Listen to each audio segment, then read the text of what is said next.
There is a lot to say about the fact that it's illegal in the States, illegal in Gabon. I mean, people talk about cardiac dangers around consuming the Iboga plant, but in my mind, there's just so much more medicine in the market in the States that are far more dangerous than Iboga. It's ridiculous. That's the main reason. Aside of that, like one thing that people need to understand, it's not recreational. It's not something that someone would say, I'm gonna get it today and tomorrow I'm gonna come and get some more. Like, it's not gonna happen. There's no way. It's rare occasion people are using Iboga or Boga.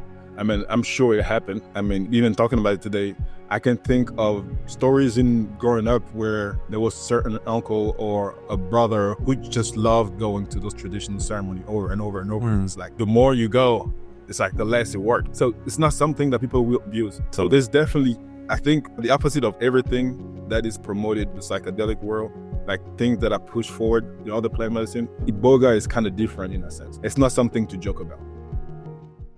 Welcome to Modern Enlightenment, a sanctuary for your soul, where we'll go on a path of personal and spiritual development.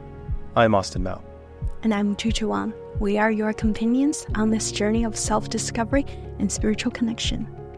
Join us as we delve into the fusion of modern psychotherapy, neuroscience, psychospirituality, and shamanic plant sacrament ceremonies, exploring the transformative potential of psychedelics for the mind, body, and spirit.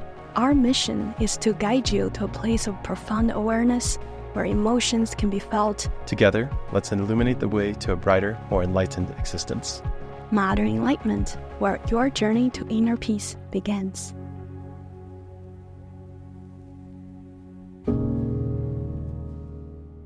Welcome to another episode of Modern Enlightenment. Super excited to have Stéphane Lasme here. Former NBA basketball player, the first person from Gabon to be in the NBA. Also a plant medicine entrepreneur, and I think a partner at Steady Capital. And Stéphane, we met a few months ago at the Aspen Psychedelic Symposium. There was a big dinner with Rick Doblin and Zach Leary, et cetera, who also just came on our podcast, both of them.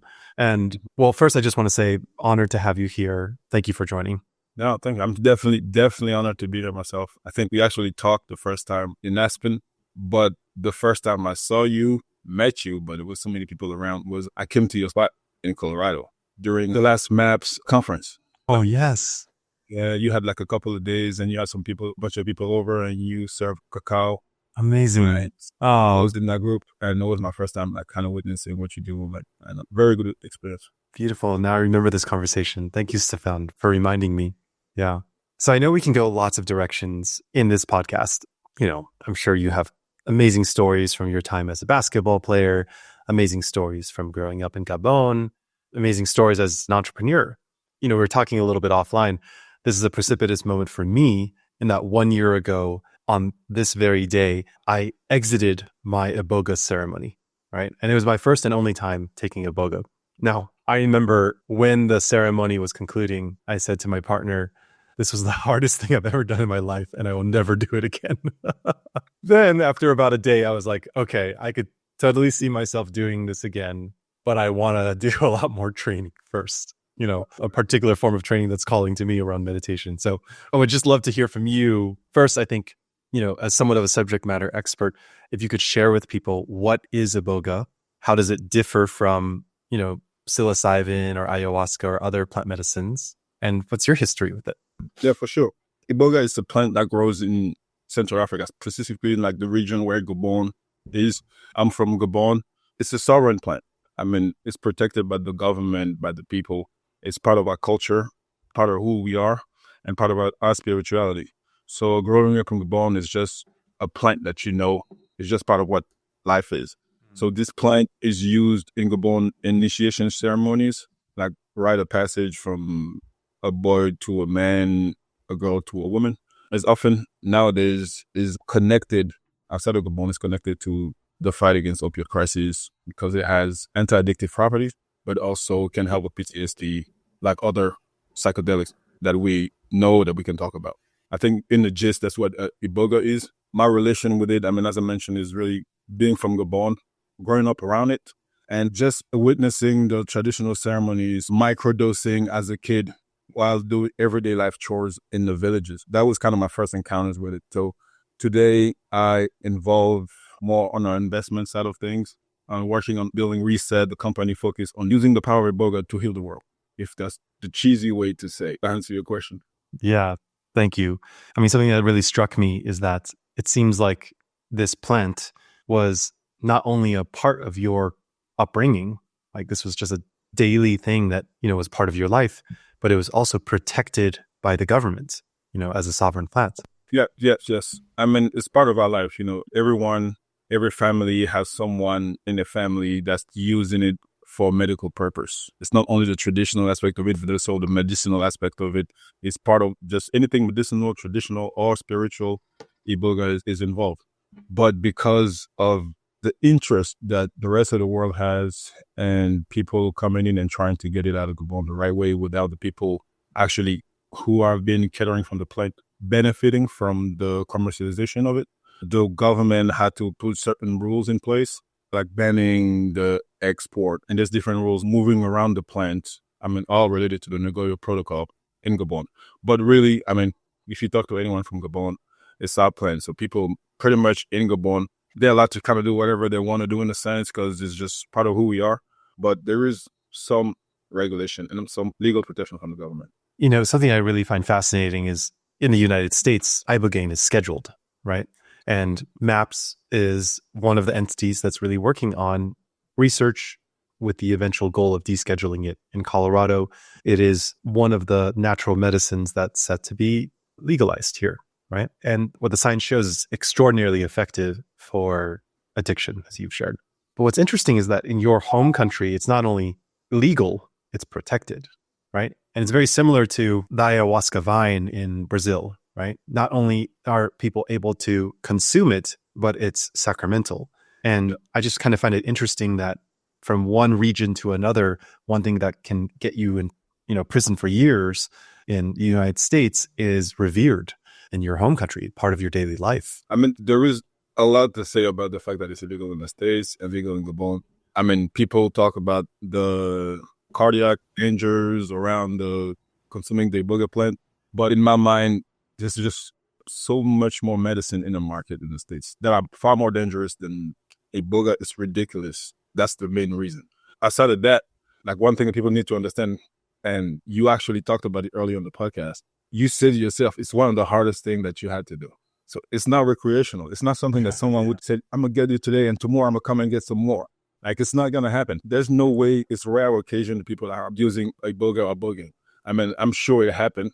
I mean, even talking about it today, I can think of like people or stories in growing up where there was a certain uncle or a brother who just loved going to those traditional ceremonies over and over and over. It's like the more you go, it's like the less it works. You don't know how much help you need, what you have to use. Yeah, it's like you're missing the point. So it's not something that people will abuse. So there's definitely, I think, the opposite of everything that is promoted, the psychedelic world, like things that are pushed forward, the other plant medicine, Iboga is kind of different in a sense. It's not something to joke about. It's life-changing, and it's a serious step that you take by taking a medicine. Right. No one will run and trying to abuse it, take it once a day. Yeah, the way that I kind of think of it is like, can you get addicted to running marathons, right? Like running a 25-mile marathon is really hard. And a lot of people, by the end of the marathon, they're just like, man, I don't want to do that again. Then after, a few days, few weeks, whatever, they're like, okay, this was really nice. I pushed myself. I proved to myself I could do it. I feel in great shape in preparation for it, et cetera. I want to do it again. And there's a certain class of people that get quote unquote addicted to doing marathons. They're doing it, every month, let's say. But for the most part, I think it's really challenging to get addicted to something so hard. And I think of Iboga that way. I think of really all plant medicine that way, because we say here the only way out is through, which means to go through the painful experiences that we've suppressed in our lives to find the love, the peace, the joy on the other side. But with Iboga in particular, I want to paint a picture for the people that aren't familiar with this medicine. In Ceremonia, we serve psilocybin primarily as a sacrament, right? So if you don't mind, I'm going to share my Iboga experience, and I would love to hear about yours and actually where that relates, because I don't have such great information about it. It was a 36-hour ceremony. I think that is just something to state outright. I remember our facilitator taped up all the digital clocks in the home, right? And so there was just no time sense. We were purposefully removing time sense. And I have a pretty good time sense. We started at around 2 or 3 a.m. And I remember seeing sunrise, sunset, sunrise, sunset, sunrise, all lying prone on the same mat. And even though I had heard about this, like I knew going into it, this would be a 30 plus hour ceremony. I knew that cognitively, but I was not prepared for the extraordinary marathon of an experience that was. The way that I received it, it was somewhat powderized. It's a root bark, right? So mind you, bark shavings. And then the way that we were served it, it was powderized, and I was being served about around 3 to 4 grams at a time, approximately every hour. And I remember the facilitator sharing that you really want to get it into the back of your throat because the taste is so bad. I mean, Right. it's like tastes like sawdust, right? But ultimately what happens is because it creates such a challenging, uncomfortable experience in the digestive system, aka I felt nauseous. Everybody did. I started relating that taste to the nausea. Just like if someone has way too much tequila, the next day a sight of tequila makes them feel nauseous, right? And I remember every time that they were about to serve the medicine, he would ring a bell. Bing. And then he would go around to all the participants. We had 18 participants, and we would move very slowly. And I remember every time I heard that bell, I was Pavlov's dog, except I was trained to feel nauseous. So the bell would ring, bing, and I'd be just full of nausea. And then just in this anticipation of when he's going to come arrive at me, that I have to take this extraordinarily nauseating, sawdust tasting medicine, repeat that for 14 hours. So just giving some color to like the actual experience. But I think it's also really important to say, like, it was one of the most valuable experiences in my life. In fact, afterwards, I wrote a blog on my personal blog saying, here are the different versions of my life. And each version was marked by a significant ceremony with the plant medicine. Usually it was ayahuasca. This time Iboga was such an extraordinary teacher. And as challenging as it was, like if I were running my first marathon, I would absolutely do it again. And I would suggest it for the right people. So curious what your take is, because I did it, in the West, not in Gabon. And in regard to my own experience, I am a lot more a microdoser than anything else. For some reason, I like the taste of that bitterness. I don't mind it. I don't mind it in the morning. I don't mind in the afternoon or right before I go to sleep. So I imagine it tastes like your childhood. Yes. Funny enough, in the first taste, bring me back in the forest, just watching myself, plucking the little plants from the ground and just chewing the root. It's like it just brings me right there every time. As soon as I taste it, as soon as I smell it.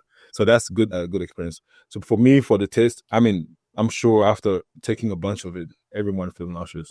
But I particularly like the taste. But in terms of the ceremonies in Gabon, I mean, I'm not sure how it was with you. There's a lot of music, a lot of dancing involved for the time that you are in the ceremony.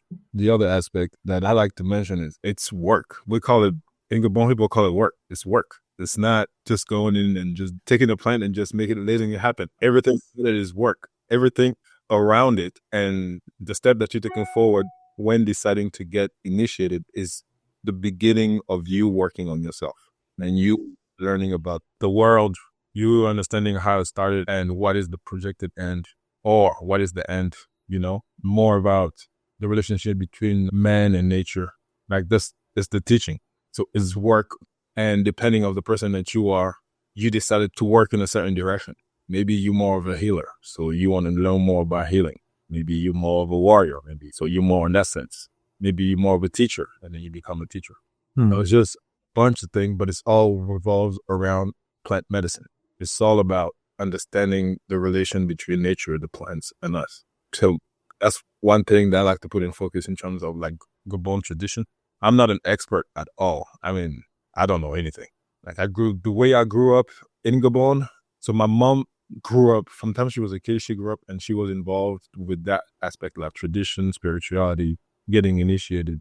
But by the time she had us, she was more Catholic church and not so much involved with that kind of life. So we, the kids, we grew up more going to Catholic church and focus on that aspect of spirituality. She was pushing me. I mean, from the time I was 8 all the way until I was 16, 17, every Wednesday, I had like Bible studies that I have to attend to get all the different sacraments that you can get, supposed to get in the Catholic church. So baptism, communion, confirmation. Yeah. So it's like this 3 thing, and it takes like a long time to get it for all I remember. But then every summer we would get sent in the village, no church. It's just, we just stay with the elders for 3 months. So June, July, August, there's no church going over there, but all the traditional thing, all the traditional stuff is there. So I got to learn the whole traditional aspect of life during the summer, but always from arm distance.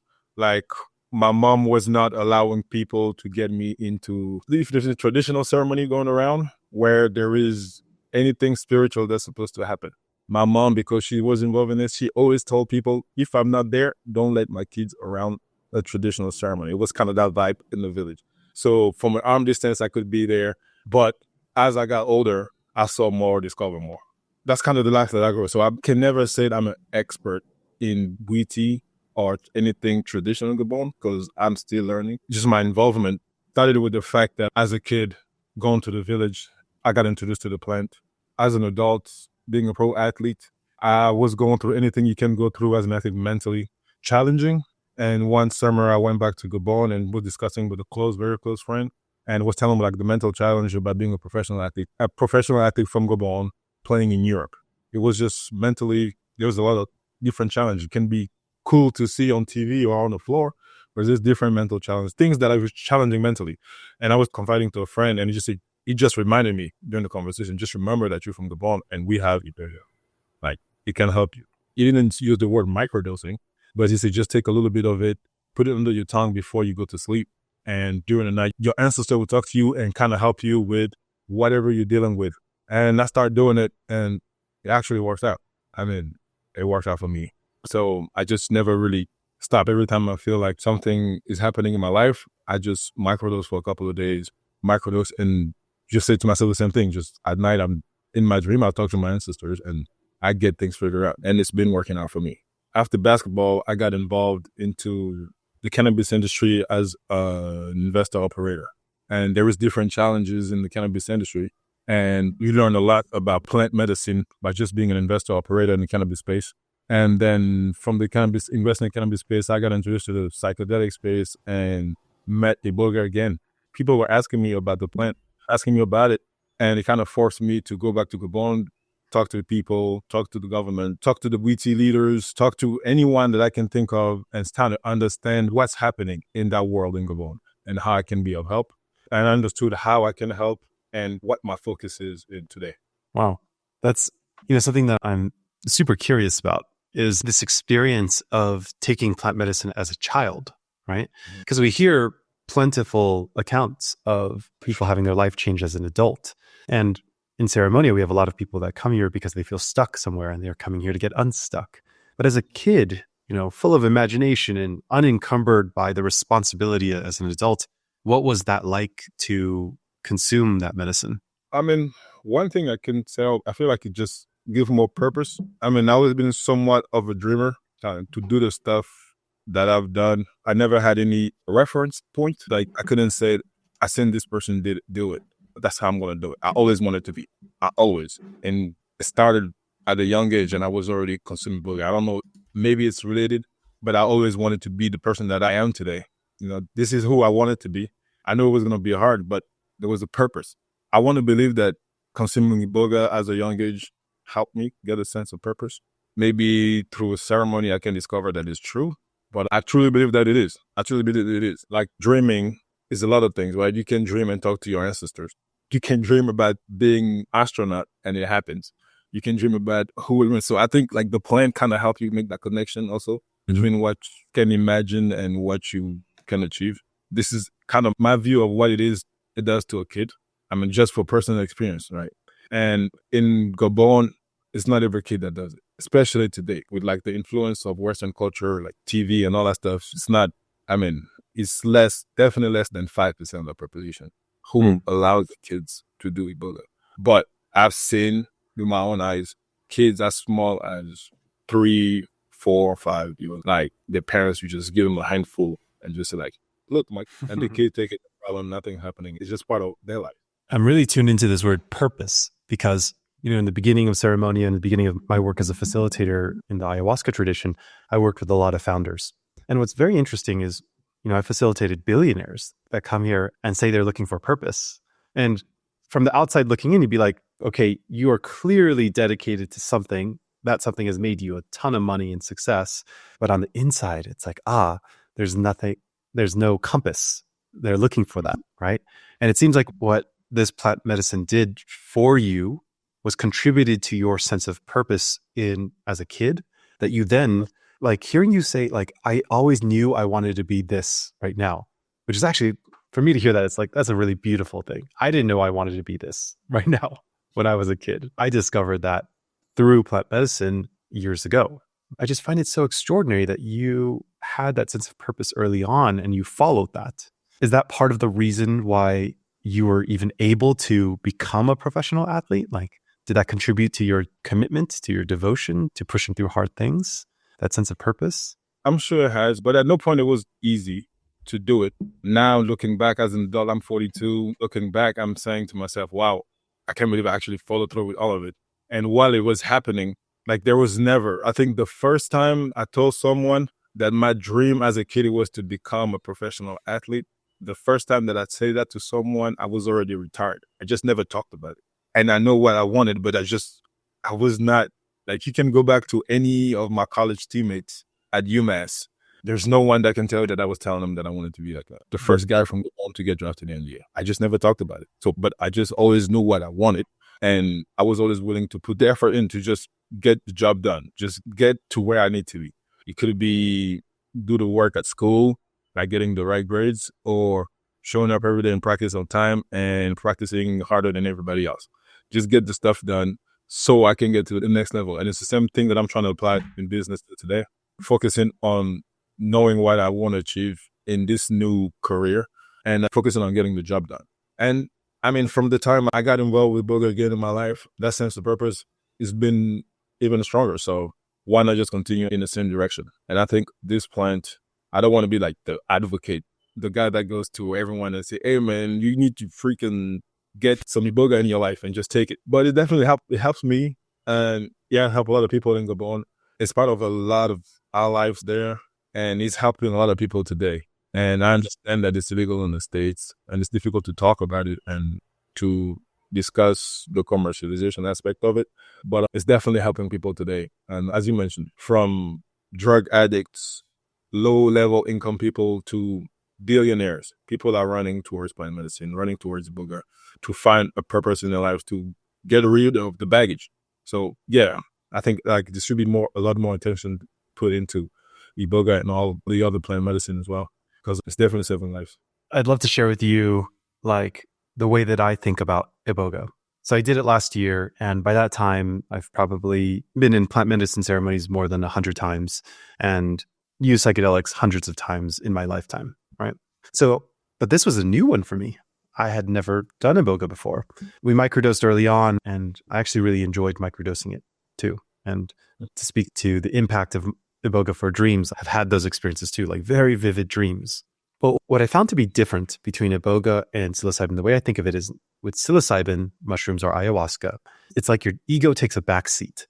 And the plant medicine is a carrier that says, here's the truth that you have been unwilling to see, right? Mm-hmm. Here it is. Look at it. If you resist looking at it, I'm going to make your body feel terrible, right? We look at it and it's like, okay, it's hard to look at it and then let it go. Overgeneralizing, but let's say that's the process with the psilocybin ayahuasca.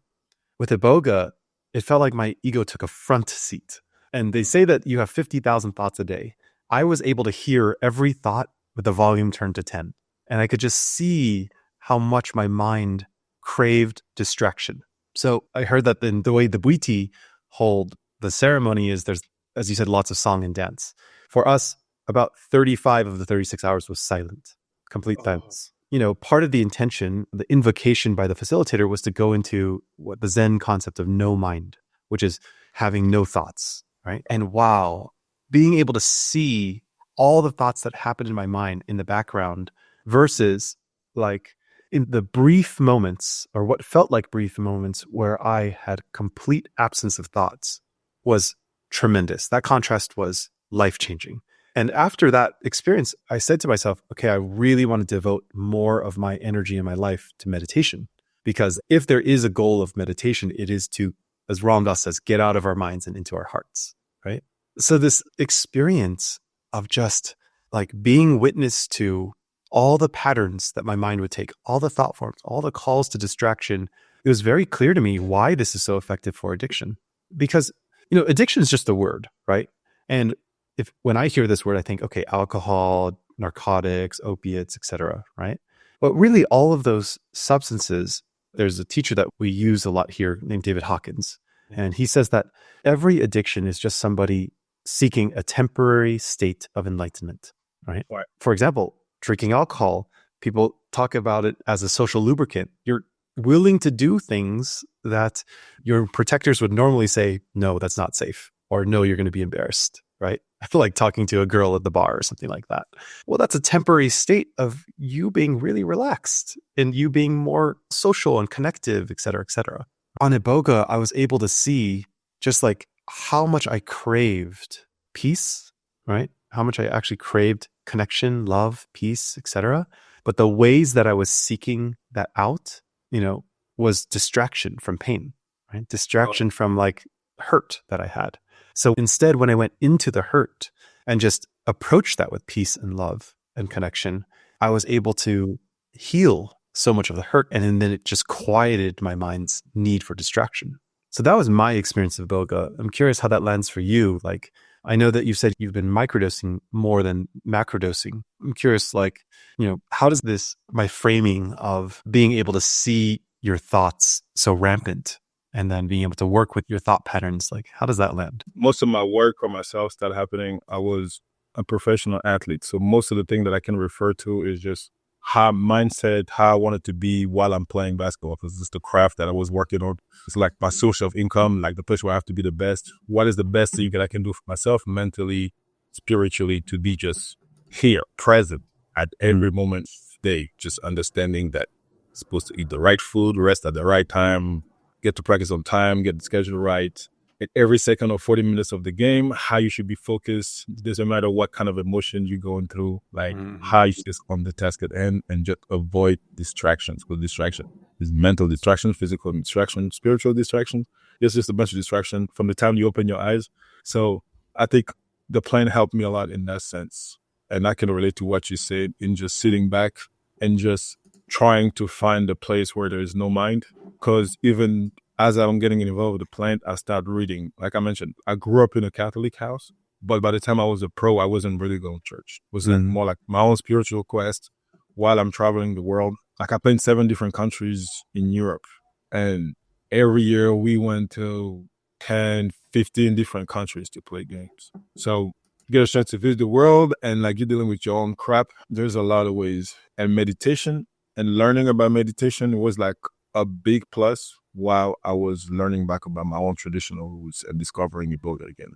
It was kind of the same thing for me too. Just reading teachings about no mind, kind of counting the breath, focusing on the breath in and out while microdosing Iboga. Like I've been doing the same thing or talking to other people who are going through like the full experience or being in the full experience with people and just focusing on just not being my own thought, just thought as if you're watching a movie. But definitely Iboga is a different experience in the sense as you really feel like you're there.